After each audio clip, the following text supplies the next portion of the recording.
오셨는지 밝히셨죠. 그 목적은 간단합니다. 명료합니다. 분명합니다. 외면할 수 없을 정도로 확고하죠. 고난과 죽음과 부활입니다. 이것이 바로 예수께서 이 땅에 오신 이유고, 이것이 바로 오늘도 여러분과 만나주시는 이유가 되겠습니다. 마가복음은 이것을 유난히 강조합니다. 아주 강조하고 있는데요. 8장, 9장에 이어서 10장에서도 예수께서 왜 돌아가시려고 하시는지를 설명하고 있는데, 그 중에 백미가 오늘 우리가 읽은 이 말씀이죠. 마가복음 10장 45절, 인자가 온 것은 섬김을 받으려 함이 아니라 도리어 섬기려 하고. 예수님은 자신을 인자다 그렇게 부르셨습니다. 사람의 아들이란 말이죠.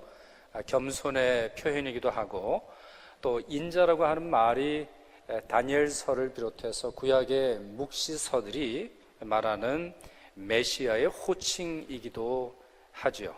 그래서 예수께서는 스스로 인자다 이렇게 말씀하셨고, 또 예수님은 섬김에 대한 섬김을 받으려고 하는 것에 대해서는 관심이 없다 그렇게 말씀하셨습니다.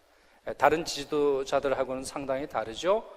예수님은 섬김을 받으시는 것이 마땅하신데 예수님은 섬김을 거부하시고 오히려 섬기려 하셨다 이렇게 말씀하셨습니다. 이것은 예수님의 모든 모습에서 드러납니다. 특별히 그 중에서도 우리가 잘 기억하는 말씀이 무엇입니까?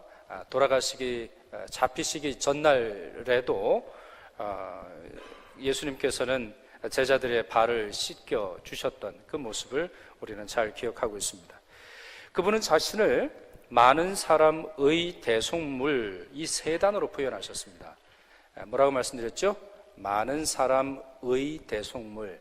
의라고 하는 이 전치사는 안티라고 하는 헬라어를 번역한 말인데요, 누구를 대신하다 이 말입니다.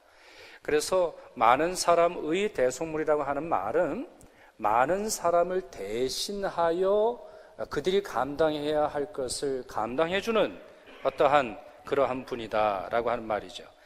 대속물이라고 하는 말은 무슨 뜻이냐면 노예나 죄수를 풀어주기 위해서 값을 지불해주는 노예, 누군가에게 돈으로 팔린 사람 아닙니까? 또 죄수, 경제적인 일로 인해서, 아니면 정치적인 일로 인해서, 아니면 어떤 형사법과 관련되어서 갇힌 자를 다시 풀어주기 위해서 값을 지불해 줄 때 바로 이 대속물이라고 하는 단어를 사용하죠. 예수님이 스스로 말씀하셨던 이 많은 사람의 대속물은 구약에서도 여러 번 언급이 됩니다. 이것은 예수님이 만드신 말이 아니에요. 이것은 예수님께만 해당되는 말은 아니에요.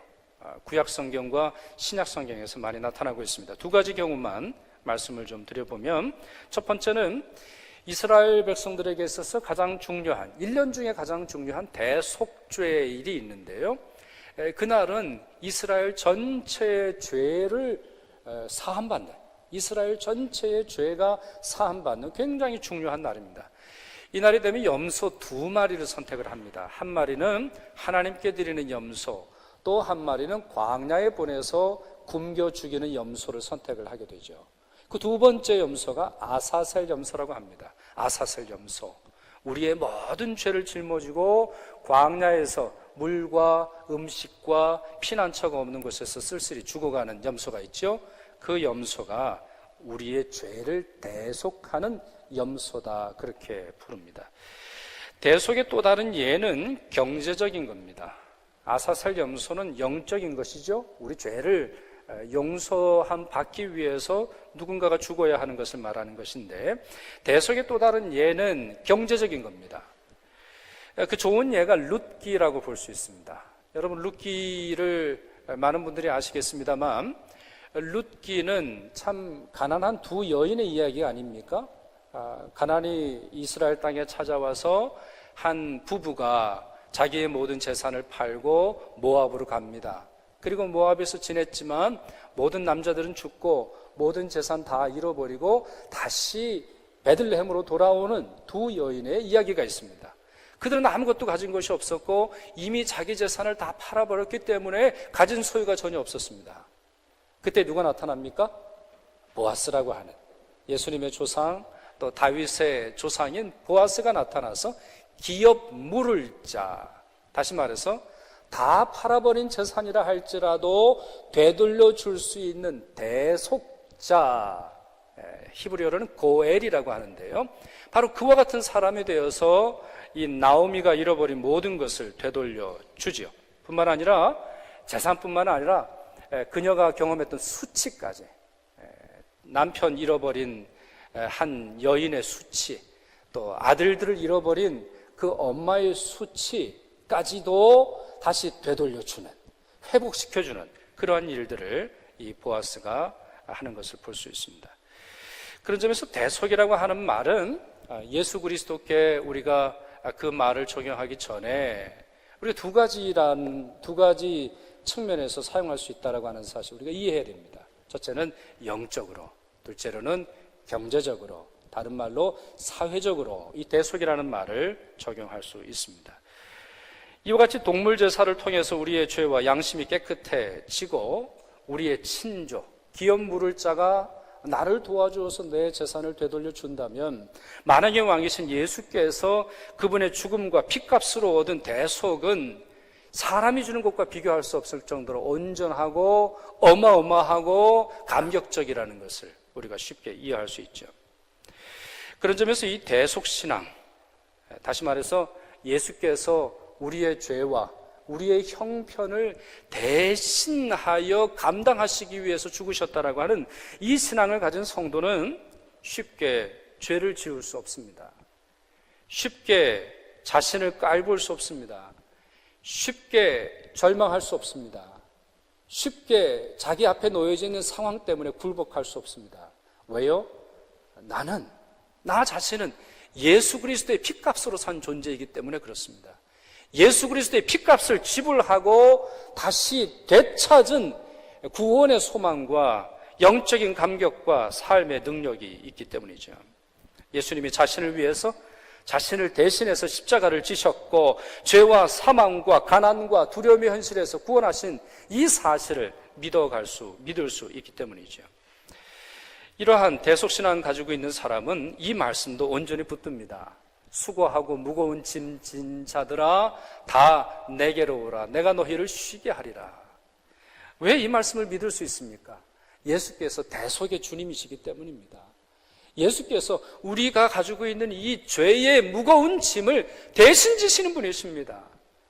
단순히 죄만 아니죠. 우리 삶에서 경험하는 경제적인 어려움, 육체적인 어려움, 사회적 갈등, 우리가 경험하는 이 역사적인 무거운 짐을 그분은 대신 져 주십니다. 그러므로 우리는 주님 앞에서, 주님 안에서 주님과 함께 쉴 수 있는 것이고, 그러므로 우리는 참 평안을 누릴 수 있는 것이죠. 초대교회 교인들은 이 대속신앙을 분명히 가지고 있었습니다. 어떠한 신앙보다도 이 대속신앙을 분명히 가지고 있었기에 어떠한 핍박에서도 믿음을 지킬 수 있었을 뿐만 아니라 이 대속의 정신을 실천하며 살았습니다. 히브리서 13장 3절 한번 같이 읽어보도록 하겠습니다. 히브리서 13장 3절 같이 읽습니다. 너희도 함께 갇힌 것 같이 갇힌 자를 생각하고 너희도 몸을 가졌은 즉 학대받는 자를 생각하라. 아멘. 히브리서는요, 신약 성경 전체에서 고난과 핍박이 극심할 때 쓰여진 책입니다. 그 중에서 이 13장은, 히브리서 13장은 그와 같은 고난 속에서 성도들이 어떻게 살아야 하는지, 윤리적인 삶, 거룩한 삶을 어떻게 실천해야 되는지 구체적인 목록이 나옵니다. 첫 번째는 손님을 잘 대접하십시오. 손님을 잘 대접하다가 천사 만나는 사람이 있습니다. 결혼의 삶을 귀하게 여기십시오. 배우자를 귀하게 여기십시오. 돈을 사랑하지 마십시오. 찬송의 제사와 올바른 예배를 드리십시오. 그와 같은 말씀이 기록되어 있는 것이 바로 이 히브리서 13장이죠. 그런데 그 중에 한 구절이 무엇입니까? 갇힌 자를 생각하십시오. 학대받는 자를 생각하십시오. 당신들만 생각하는 것이 아니라 당신들 중에 신앙적 이유로, 경제적 이유로, 사회적 이유로 갇힌 자가 있다면 당신들의 예배 중에, 당신들의 모임 중에, 당신들의 기도 리스트 중에 포함시키십시오. 바로 이 말입니다. 한 신약 성경학자의 말에 의하면 이것이 초대교회 예배의식의 특징이었답니다. 쉽게 말하면 그들은 모여서 예배하는 중에 반드시 갇힌 자를 기억하고 또 학대받는 자를 기억했다라고 하는 말입니다. 클레멘트라고 하는 분이 참 많은데요. 이 교부 시대나 지금은 모르겠습니다만 중세까지만 해도 이 클레멘트라고 하는 분이 많은데, 로마의 클레멘트라고 하는 분은 베드로에게 안수받은 분입니다. 그리고 로마 교회의 감독으로 있었던 분인데요. 그분의 기도문 중에 일부를 한번 읽어드리도록 하겠습니다. 고난당하는 자들을 구원하소서, 비천한 자들을 불쌍히 여기소서, 가난한 자들에게 당신 자신을 나타내소서, 경건치 않은 자들을 고치소서, 가난한 자들에게 당신 자신을 나타내소서, 경건치 않은 자들을 고치소서, 당신의 백성 중에 방황하는 자들을 회복하소서, 사로잡힌 자들을 속량하소서. 이 마지막 단어 속량하소서라고 하는 말이 대신하여 갚아주십시오, 대속해 주십시오. 저들의 아픔과 눈물과 걱정과 두려움을 주님께서 대신 져주셔서 저들을 자유롭게 해 주십시오. 이와 같이 기도를 드렸습니다. 클레멘트는, 또 클레멘트를 비롯해서 초대교회 교인들은 자기 자신이 받은 이 대속의 은혜를 잊지 않았습니다. 자기들이 감당해야 하는 이 무거운 죄의 짐을, 자기들이 감당해야 되는 이 핍박의 현실을 자기들이 감당하고 정말 어떠한 것으로도 값을 치를 수 없는 사회적 편견과 어려움을 예수께서 짊어졌다라고 하는 이 사실을 잊지 않았습니다. 따라서 그와 같은 은혜가 필요한 사람들도 함께 기도하고 그들을 위해서 기도했던 것이죠. 암브로스라고 하는 분이 그 중에서도 참 탁월한 분입니다. 이 암브로스라고 하는 분은 황금의 입으로 불립니다. 2000년 역사에서 손가락으로 꼽을 수 있는 가장 탁월한 설교가 중에 한 분이고, 그 유명한 성 어거스틴이 이분의 설교로 마음이 점차 녹아져 내린 것을 볼 수가 있습니다. 이분에게 있어서 그렇게 많이 알려지지 않은 사실이 하나 있는데요. 4세기에 로마에 아드리아노폴 전투가 있었습니다. 그런데 이 전투로 인해서 많은 사람들이 포로로 끌려갔어요. 전투를 벌이다 보면 많은 사람들이 죽기도 하고 또 사로잡혀서 포로로 끌려가기도 하는데, 이 암브로스가 자기의 재산을 팔아서 이 포로로 잡힌 사람들을 다시 돈으로 사들였습니다. 그런데 당시의 목회자가 얼마나 재산이 있었겠어요. 그게 다 돈이 떨어졌단 말이에요. 그래서 이분이 뭘 선택을 하냐면 교회에 있는 성찬 기계를 녹여서 주화로 만들어서 돈을 주고 포로를 사들였어요. 그리고 교회가 이제 발칵 뒤집혀진 거죠. 지금도 가톨릭 교회에서는 이 전통이 많이 남아 있습니다만, 여러분, 이 성찬 기계는 굉장히 중요한 겁니다. 교회에서도 거룩하고 우리가 아껴야 하는, 우리가 소중하게 다뤄야 하는 것인데, 이미 그때 4세기의 교회가 이게 굉장히 중요하게 여겼을 텐데 그걸 다 녹여버렸어요. 녹여버려서 포로를 속량하는 돈으로 그것을 사용했다라고 하는 말입니다. 교회가 이 일로 인해서 시끄러워지자 암브로스는 다음과 같은 정말 감동적인 대답을 합니다. 예수님의 피를 흘리신 사람의 영혼이 그 피를 담는 그릇보다 더 귀중합니다. 예수 그리스도의 피가 필요한, 예수 그리스도의 피를 흘리신 사람들의 영혼을 위해서 사용하는 것이 그 피를 담는 그릇 유지하는 것보다 더 중요합니다. 제가 이걸 보면서, 이 자료를 읽으면서 왜 암브로스가 황금의 입으로 불렸는지 이해가 됐어요. 설교를 잘하는 게 아니라 복음을 말하기에 그는 황금의 입이에요.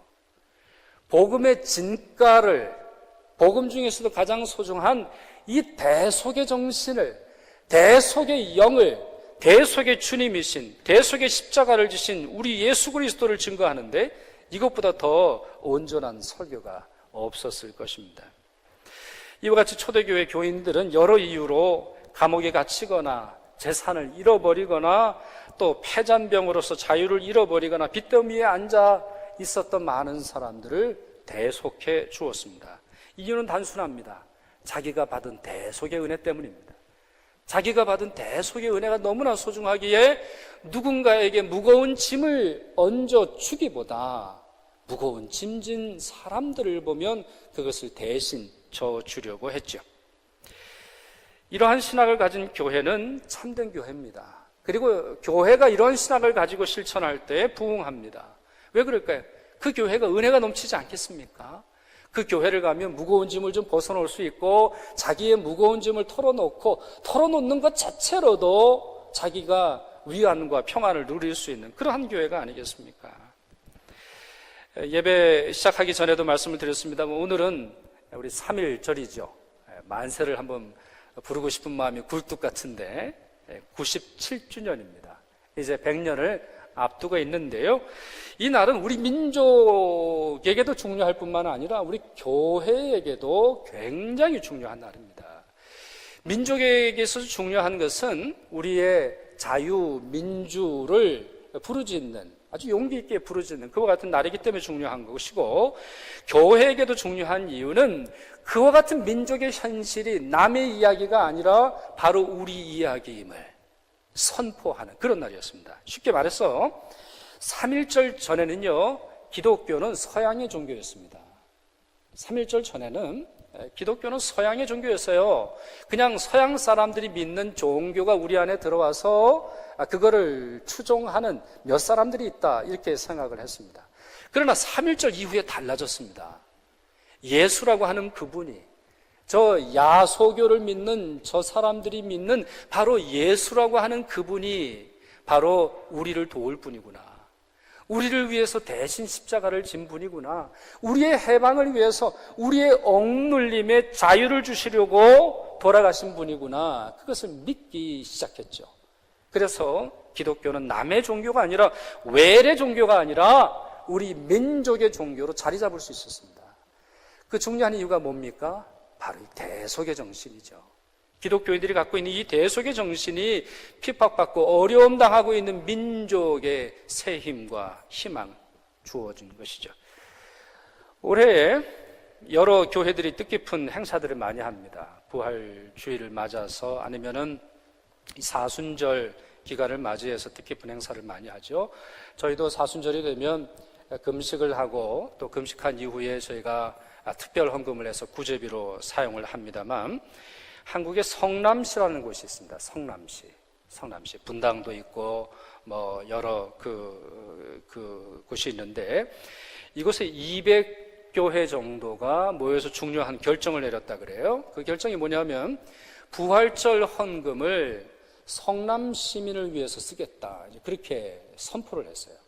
부활절 헌금.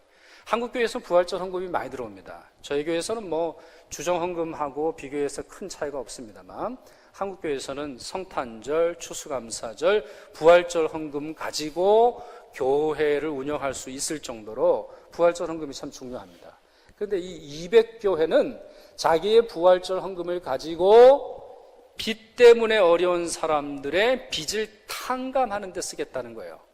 이걸 이제 성남시하고 같이 하는 것 같아요. 얼마나 소중한 일인지 모르겠어요. 여기에는 기독교인과 비기독교인의 차이가 있는 것이 아니고 그 중에서 뭐 카드빚, 뭐 자녀 등록금 때문에 빚진 것, 그리고 아주 악질적인 그런 또 이 빚 받아내려고 하는 사람들로 인해서 어려움 당하는 그런 사람들의 빚을 탕감해 주려고 합니다. 바로 이것이 대속의 신학이고 대속의 실천이고 대속의 교회 미니스트리라고 볼 수가 있습니다. 자기가 받은 은혜가 너무나 소중해서 예수께서 부활하셨으니 얼마나 행복한 겁니까? 예수께서 부활의 첫 열매가 되셔서 우리도 그 열매를 경험하게 되는 날 얼마나 소중합니까? 근데 바로 그날 우리를 위해서 대속하시고 우리 대신에 모든 무거운 짐을 짊어지셨던 예수 그리스도께서 하신 것처럼 내 것을 나누어 누군가의 어려움을 대신 지려고 하는 것, 교회가 해야 하는 것이죠. 반면에 이러한 일에 실패한 교회들이 있습니다.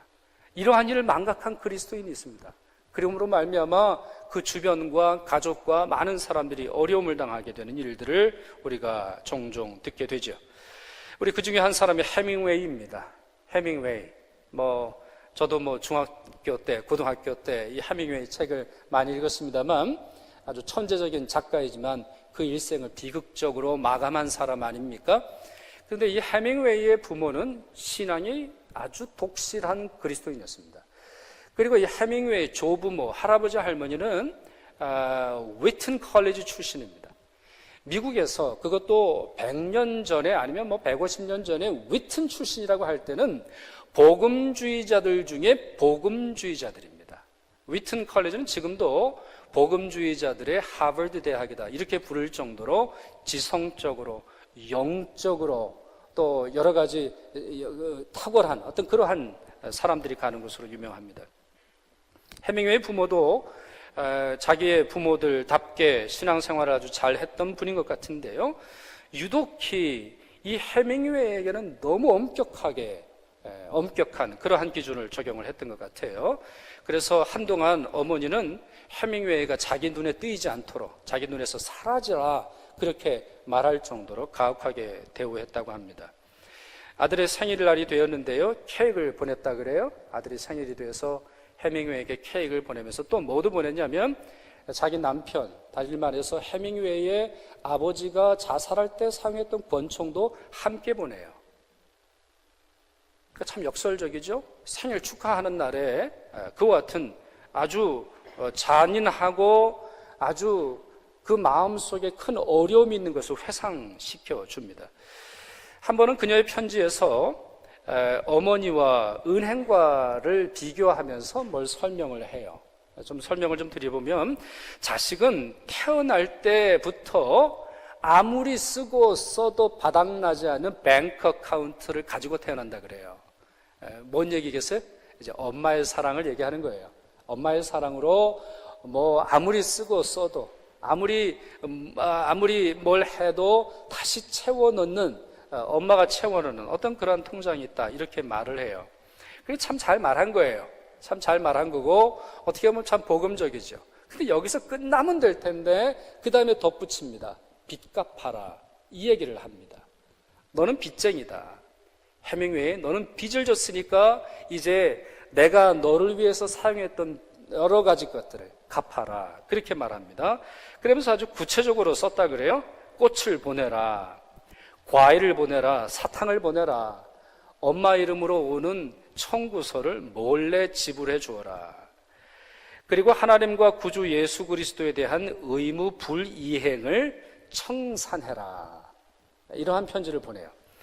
영어로 이 편지를 읽어보면 정말 딱딱한 걸 볼 수 있어요. 어떤 애정도 없어요. 어떠한 긍휼의 마음도 없고 어떠한 사랑의 마음도 없어요. 마치 악질적인 빚쟁이처럼 자기 아들을 향해서 너는 빚을 졌으니까 나한테 빚 갚아라 그렇게 주장하고 있는 것을 볼 수가 있어요. 그의 어머니 그리스도인이죠. 그의 어머니 예수 그리스도의 대속의 사랑, 대속의 은혜를 경험했을 겁니다. 그런데 자기 아들에게만큼은 대속의 신앙을 물려주기보다 빚쟁이 신앙으로 몰아갔어요. 결국 해밍웨이는 어머니에 대한 미움을 끝내 떨쳐버리지 못했다 그래요. 일평생. 동시에 어머니의 구주에 대한 믿음도 떨치지 못했어요. 어머니가 미우니까 당연한 거죠. 어머니가 믿는 그 예수 그리스도, 누군가를 대속해 준다라고 하는, 누군가를 사랑해 준다고 하는, 누군가를 위해서 십자가 짐을 짊어졌다고 하는 그 예수를 믿을 수가 없었어요. 결국에는 그 예수를 증오하며 자살로 인생을 마무리하고 말았죠. 욥이 극심한 고통을 겪을 때 3명의 친구들이 찾아왔습니다. 그들은 모두 좋은 사람이었고 세상에서는 지혜롭고 또 지혜롭고 존경받는 사람이었는데요, 이분들이 왔던 이유는 욥을 위문하고 위로하려고 온 겁니다. 그가 어려움을 당하자 위문하고 위로하려고 왔는데, 그러나 그들의 행동은 너무 실망스러웠어요. 그냥 한두 마디 하고 집으로 가면 좋은데 집에도 가지도 않아요. 욥의 집에 머물면서 그를 어렵게 하는데요, 욥이 다음과 같은 말로 불평을 늘어놓습니다. 이 3명의 친구 때문에 불평을 늘어놓았어요. 제가 한번 읽어보죠. 낙심한 자가 비록 전능자를 경외하기를 버릴지라도 그의 친구로부터 동정을 받느니라. 여러분, 맞는 말이죠? 우리가 신앙생활을 하다가 어려운 일을 당해서 실족하게 되고 신앙의 뒤로 물러나는 그러한 경험을 할 때가 있단 말이에요. 우리 그럴 때라도 친구는 와서 동정해 주잖아요. 친구라고 하는 건 그렇잖아요. 친구라고 하는 건 좀 그 어려운 당한 거를 함께 울어주고 동정해 주는 것이 필요하단 말이에요. 그러나 그 다음 읽어볼게요. 내 형제들은 개울과 같이 변덕스럽고 그들은 개울의 물살같이 지나가누나. 설명을 좀 드릴게요. 여러분, 이 한국의 상황이나 캐나다 상황에서는 이걸 잘 이해할 수 없어요. 이 이스라엘 땅은요, 나무가 거의 없는 지역이지 않습니까? 그러니까 비가 와도요, 요란하게 빗소리가 나고 개울에 물이 흘러내려가는 소리는 아주 가득한데, 이게 나무도 없고 풀도 없으니까 물을 저장하지 못해요. 그래서 비가 내리자마자 요란하게 빗소리와 함께 쓸려져 없어버려요. 그리고 그냥 말라버려요. 강물인데도 말라버려요. 시냇물인데도 그냥 말라버려서 아무것도 없어지는 그러한 일들을 경험한다는 거예요. 자기의 친구들을 그렇게 비유하고 있는 거예요. 내 형제들은 개울과 같이 변덕스럽다. 올 때는 울어주는 척 하더니, 처음에 나한테 와가지고는 슬퍼하는 척 하더니, 처음에는 내 마음을 좀 이해해 주는 것 하더니, 어느 순간에는 변덕스럽게 아주 메마른 땅이 되어가지고 먼지를 풀풀 풀리면서 내 마음을 잔혹하게 뒤집는구나. 그런 말을 하고 있는 거예요. 그러면서 이런 말을 더 하고 있죠. 따뜻하면 마르고 더우면 그 자리에서 아주 없어지나니 대상이라고 하는 말이 뭐냐면 보찜장수들이거든요. 낙타 타고 여기서 여기까지 장사하러 다니는 사람들인데, 그들의 길을 벗어나서 삭막한 들에 들어가 멸망하느니라. 물이 좀 있는 줄 알고 왔다가 목은 목 축이고 멸망의 길로 간다는 거예요. 무슨 말입니까? 위로해 주러 오는 척 하더니, 사랑해 주는 척 하더니, 처음에는 사랑을 말하더니 그것이 온데간데 없는 사람의 모습을 멸망으로 나아가게 하는 사람이다 말해주고 있어요. 이 본문이 우리에게 가르쳐주는 바가 바로 이것입니다. 대속의 신앙을 경험한 사람이, 대속의 신앙 속에서 살아가는 사람이 그저 자기의 영혼과 자기의 삶의 처지에서만 그 은혜를 믿고 다른 사람 앞에서는 메마른 땅, 메마른 시내 척박한 땅으로 나타나는 그와 같은 것을 비유적으로 설명하죠. 여러분, 나중에 이와 같은 거 다 포기합니다. 처음에는 친구들이 와서 좋고 친구들에게 뭔가 기대하는 것이 있었지만, 대화가 깊어지면 깊어질수록 아무것도 바랄 것이 없음을, 사람에게는 아무것도 기대할 수 있는 것이 없음을 깨닫고 다음과 같이 고백합니다. 같이 읽겠습니다. 내가 알기에는 나의 구속자가 살아계시니, 내가 알기에는 나의 구속자가 살아계시니. 중요한 것은 이것이구나. 나의 구속자, 나의 대속자, 바로 그 하나님이 살아계시다라고 하는 이 사실이 바로 나로 살게 하는구나. 그가 고백합니다.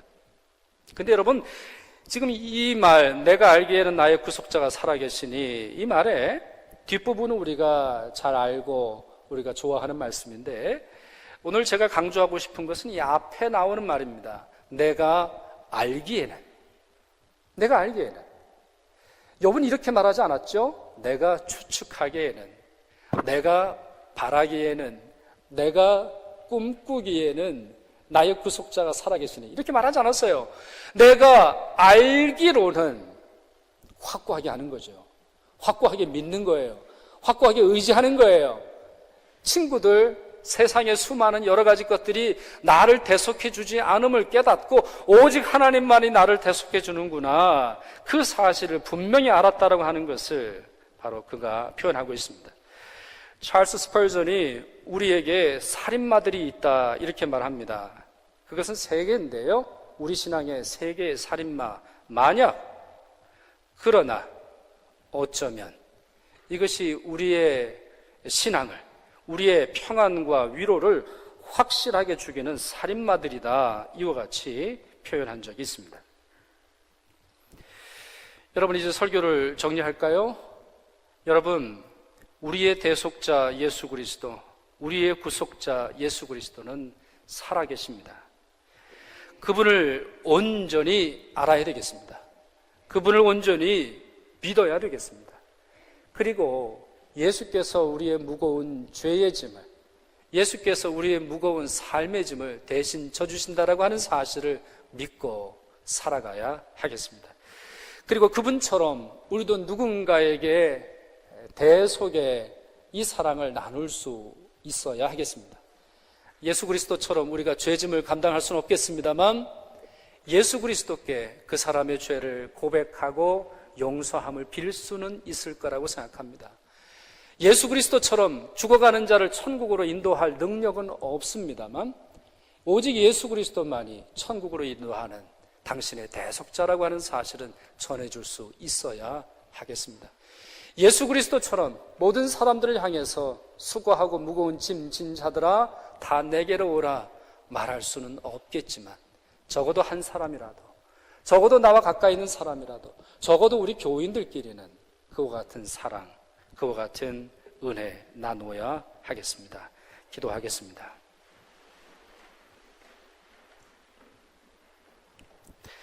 우리의 대속자 예수님 감사드립니다. 저희들은 삶의 무거운 짐으로, 저희들의 영혼에 무섭고 떨리는 죄로 늘 두렵고 늘 고단한 삶을 살아가지만 주님께서 우리의 모든 것을 대속해 주셔서 참 자유와 평강을 누리고 살아갈 수 있음을 감사드립니다. 이것이 얼마나 놀라운 은혜인지, 얼마나 놀라운 선물인지, 얼마나 놀라운 축복인지 저희들이 다시 한번 깨닫습니다. 동시에 그와 같은 축복과 사랑과 은혜가 필요한 사람들이 세상에는 너무나 많이 있습니다. 가난에 묶여 있고, 죄의 종살이에 묶여 있고, 악한 문화에 묶여 있고, 이 세상 더러운 것에 묶여 있는 수많은 사람들이 있는데 그들을 위해 중보하고 예수 그리스도의 사랑 나타내는 저희들 되게 하여 주옵소서. 우리 주님 예수 그리스도 이름으로 기도하옵나이다. 아멘.